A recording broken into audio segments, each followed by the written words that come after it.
Abu Dhabi میں دنیا کی سب سے زیادہ انوکھی سرکولر شیپ کی بلڈنگ کی کنسٹرکشن چل رہی تھی جسے زمین کے بجائے پانی پر بنانا تھا۔ سمندر کی اونچی اونچی لہروں کو روک کر وہاں انسانی تاریخ کا پہلا گول اسٹرکچر بنانے کا سہانا خواب ابو دھابی کے شیخ نے دیکھ تو لیا، لیکن یہ اسٹرکچر انجینئرز کے لیے ایک ڈراؤنا خواب ثابت ہوا۔ فیکٹس اپ آفیشیل کی اس نئی ویڈیو میں خوش آمدید۔ ناظرین، ویڈیو کے پارٹ 1 میں آپ نے دیکھا کہ الدار ہیڈ کوارٹرز کی کنسٹرکشن کے لیے کیسے انجینئرز نے پانی پر ہی زمین کا بندوبست بھی کیا اور اس زمین پر پورے 59,000 ٹن وزن کو پکڑے رکھنے کے لیے کنکریٹ کی مدد سے ایک مضبوط فاؤنڈیشن بھی بچھا ڈالی۔ لیکن صرف فاؤنڈیشن کو مضبوط کرنا کافی نہیں رہا۔ جس آئلینڈ پر فاؤنڈیشن بنی تھی اب اس میں سمندر کا پانی بھر چکا تھا، جو آہستہ آہستہ آئلینڈ اور فاؤنڈیشن کو دیمک کی طرح کھائے جا رہا تھا۔ اس مسئلے سے جان چھڑانے کے لیے انجینئرز کو کس حد تک جانا پڑا؟ الدار ہیڈ کوارٹرز، جس کا سامنا بے انتہا تیز ہواؤں سے بھی تھا،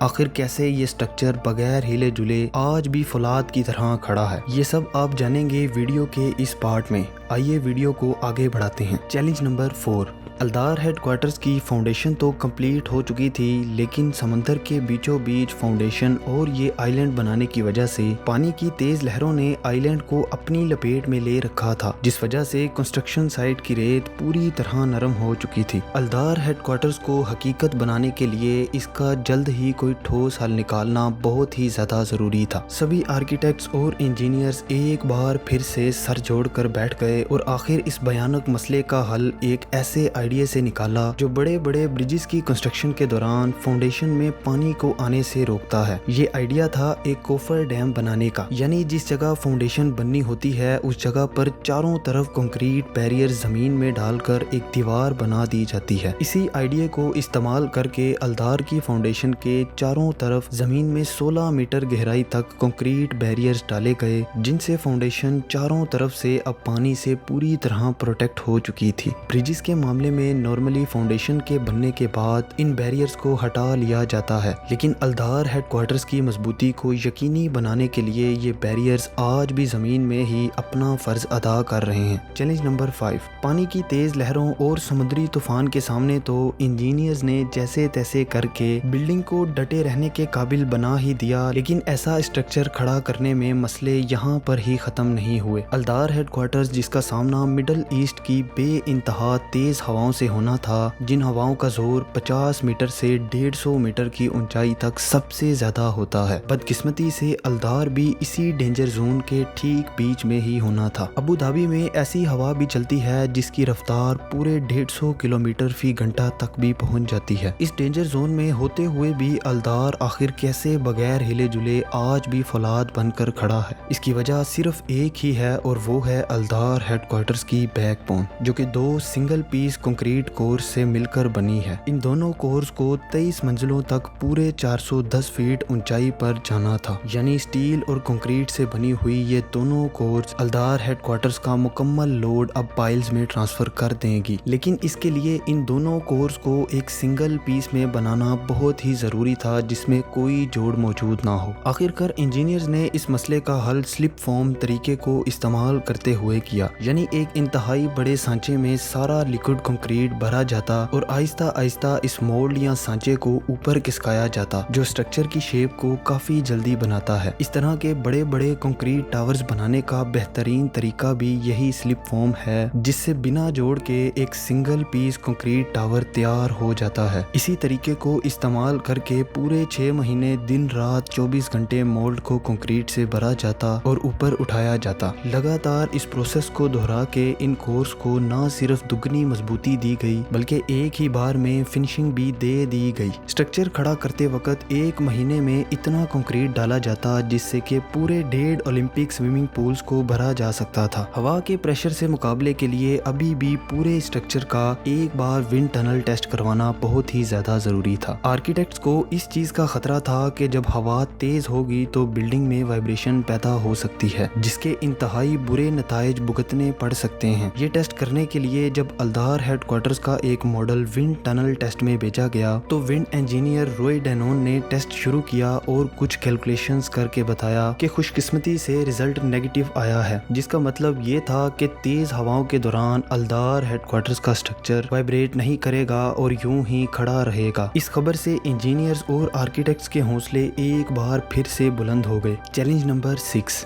कंस्ट्रक्शन का काम वक्त के साथ साथ अपनी अगली सीढ़ी की तरफ बढ़ता चला जा रहा था और अगला कदम था पूरी बिल्डिंग की आउटर शेल को बनाने का। बिल्डिंग हैंड ओवर डेट अब सिर्फ 12 महीने ही दूर थी और वो रेसिंग इवेंट भी जिसके लिए ये सारे ताम झाम जल्दी में करने पड़े। शेख मोहम्मद अल मुबारक की फरमाइश थी कि स्ट्रक्चर का डिजाइन ऐसा होना चाहिए जिसमें खुला ऑफिस स्पेस हो, फर्श से लेकर छत तक की ग्लास विंडोज और पर्शियन गल्फ का शानदार नज़ारा भी शामिल होना चाहिए। लिहाजा इसे पूरा करने के अलावा आर्किटेक्ट्स और इंजीनियरिंग टीम के पास और कोई हल नहीं था और इसी वजह से कंक्रीट के बजाय स्टील शेल का इंतखाब किया गया ताकि इसमें हर तरफ ग्लास पैनल्स फिट किए जा सकें। स्टील फैक्ट्री में फैब्रिकेटर्स की पूरी फौज 24 घंटे काम करके पूरे 2500 टन स्टील काट कर उसे वेल्ड करती और डिजाइन के मुताबिक कैपिटल ए शेप के स्टील सेक्शंस बना देती, जिन्हें स्ट्रक्चर को कंप्लीट शक्ल देने के लिए बाद में आपस में जोड़ा जाना था। हर एक ए फ्रेम पूरी तरह तैयार होने के बाद कंस्ट्रक्शन साइट पर ट्रांसपोर्ट किया जाता और फिर बिल्डिंग के चारों तरफ इनकी फिटिंग की जाती। एक अकेले फ्रेम की अगर बात करें तो उसका टोटल वजन 30 टन था, जो तकरीबन 15 मर्सिडीज गाड़ियों जितना वजन बनता है। ये सारा काम बहुत ही कम वक्त में करना था, इसलिए जैसे जैसे इन स्टील फ्रेम्स को एक के ऊपर एक लगाया जाता, उसी के साथ साथ तैयार शुदा स्टील सेक्शंस में नीचे ग्लास पैनल्स का काम भी शुरू हो चुका था। पूरे 25,000 ट्रायंगल ग्लास बनाने के लिए वर्कर्स समेत एक पूरी ग्लास फैक्ट्री को ही कंस्ट्रक्शन साइट पर लगाना पड़ा और सारे ग्लास पैनल्स कंस्ट्रक्शन साइट पर ही तैयार किए गए, जिससे काफी ज्यादा वक्त बर्बाद होने से बचा लिया गया। चैलेंज नंबर 7, पूरे 100 कैपिटल ए फ्रेम वाले सेक्शंस अल्दार हेडक्वार्टर्स की आउटर शेल को मुकम्मल करने के लिए ठीक अपनी अपनी पोजीशन पर लग चुके थे। पूरी की पूरी बिल्डिंग ही मुकम्मल तैयार होने के दहाने पर खड़ी थी और सिर्फ कुछ ही ग्लास पैनल्स लगाने बाकी थे। लेकिन तभी अचानक एक ऐसी मुसीबत आन पड़ी जिसने इंजीनियर्स और कंस्ट्रक्शन टीम की मेहनत को एक ही झटके में ढेर कर दिया। ये नोटिस किया गया कि बिल्डिंग का स्टील रूफ पूरे 150 मिलीमीटर अपनी जगह से हट चुका था, जिसने बिल्डिंग की बैरूनी स्टील कोर को भी बुरी तरह हिला के रख दिया है। ये मसला अल्दार हेडक्वार्टर्स की कंस्ट्रक्शन के दौरान खड़ा होने वाला सबसे बड़ा मसला था, जिसने कंस्ट्रक्शन टीम की कमर तोड़ के रख दी। जिन स्टील ब्रैकेट्स में ग्लास पैनल्स फिट किए जाने थे, उनकी पैमाइश भी पूरी तरह गड़बड़ा गई और अब ग्लास पैनल्स की फिटिंग में मसला आना शुरू हो गया। ना चाहते हुए भी कंस्ट्रक्शन का काम यहाँ ही रोकना पड़ा। ये खबर सुनते ही शेख अल मुबारक के पैरों तले जमीन ही निकल गई। पूरे 275 मिलियन डॉलर्स अब डूबते हुए नजर आ रहे थे। इस मसले से निपटने के लिए इंजीनियर्स और आर्किटेक्ट्स ने अपना सारा जोर लगा दिया, लेकिन ये मसला हल होने का नाम ही नहीं ले रहा था। अब इसे कंप्लीट करने का सिर्फ एक ही हल बचा था और वो था बिल्डिंग की पूरी आउटर शेल के 2500 टन लोड को किसी तरह उठाकर अपनी जगह वापस लाया जाए, जिसके भी अपने खतरे थे। कोई भी बिल्डिंग को गिरता हुआ देखना तो कभी नहीं चाहता था, लेकिन इसके अलावा इंजीनियर्स के पास कोई सोल्यूशन नहीं बचा था। आखिरकार यही कड़वा घूंट पी लिया गया और रूफ आर्च के नीचे 4 हाइड्रोलिक जैक्स 2-2 के पेयर्स में लगा दिए गए और अब बारी थी पूरे स्टील शेल को आहिस्ता आहिस्ता ऊपर उठाने की। जैसे जैसे हाइड्रोलिक जैक्स को ऊपर खिसकाया जाता, यहाँ इंजीनियर्स को अपने इस फैसले पर पछतावा होता नजर आता, लेकिन आखिर काफी एहतियात और बेहतर इंस्पेक्शन की वजह से रूफ आर्च आहिस्ता आहिस्ता पहले 30, फिर 50 और फिर पूरे 150 मिलीमीटर तक अपनी असल पोजीशन पर पहुंच ही गई। इंजीनियर्स का पछतावा अब कामयाबी में बदल गया और दूसरी तरफ ना उम्मीद शेख की परेशानी भी जल्द ही मुस्कुराहट में बदल गई। इस वाक़े के बाद बिल्डिंग का बचा कुचा काम बड़े ही एहतियात से कंप्लीट कर लिया गया और इस तरह रेसिंग इवेंट के कुछ ही हफ्तों पहले 2010 में ये पहली सर्कुलर शेप अल्दार हेडक्वार्टर्स की आइकॉनिक बिल्डिंग दुनिया के नक्शे में वाज़िया कर ली गई।